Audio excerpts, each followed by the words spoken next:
যে রান্নাবাহার আজ শাহী কাতলা বানিয়ে দেখাবো। এই জন্য খুব বড় সাইজের কাতলা মাছ কিনে সেটাকে ভালো করে ধুয়ে পরিষ্কার করে নুন হলুদ আর লেবুর রস একটু সর্ষের তেল মাখিয়ে ম্যারিনেট করে রেখেছি বেশ কিছুক্ষণ। তারপরে ফ্রাই প্যানে সর্ষের তেল বেশ কিছুটা দিয়ে আমাদের মাছগুলোকে বেশ ভালো করে লাল করে ভেজে তুলে নেব। আর মশলার জন্য আমি রেডি করে রেখেছি মিক্সিতে ধনে জিরে মৌরি আর এলাচ দারচিনি লবঙ্গ আর কাঁচা লঙ্কা আর তার সঙ্গে একটা টমেটো দিয়ে ওটাকে পেস্ট করে রেখেছি। এবার আমি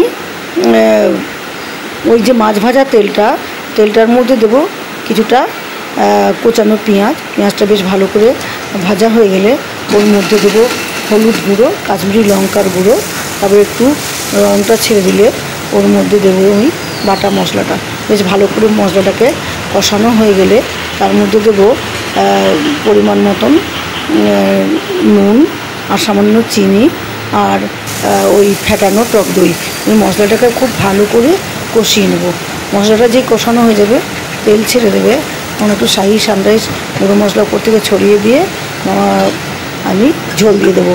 ঝোল মানে খুব এটা একটু ঘন ঝোল হবে, খুব পাতলা নয়, একটু মাখা মাখা ঝোল হবে আর কি। তো তারপরে যেই ঝোলটা ফুটে যাবে তখন আমি মাছগুলোকে ওর মধ্যে দিয়ে ঢাকা দিয়ে দেবো। ঢাকা দেওয়ার পরে এটা কিছুক্ষণ পর মাছটা সেদ্ধ হয়ে গেলে নামিয়ে নেব এবং সামান্য ঘিও দিয়ে দেবো। আর আমার রেডি শাহী কাতলা।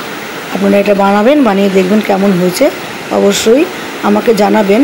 আর কয়েকটা শুকনো লঙ্কা ওপর থেকে আমি দিয়ে দিয়েছি, দেখবেন সেটা শুধু সাজানোর জন্য কেমন লাগে, দেখতে সুন্দর লাগবে। অবশ্য লঙ্কাটা চটকে খেতেও খুব ভালো লাগে। আপনারা এটা বানাবেন, বানিয়ে কেমন হয়েছে অবশ্যই আমাকে জানাবেন। আর আমার চ্যানেলটাকে সাবস্ক্রাইব করে দেবেন, লাইক করবেন। আপনারা সবাই ভালো থাকবেন। ভালো ভালো রেসিপি পেতে আমার চ্যানেলটাকে ভালো করে দেখুন। আপনারা সবাই ভালো থাকুন, এটাই আমি ঈশ্বরের কাছে কামনা করি। ধন্যবাদ সবাইকে।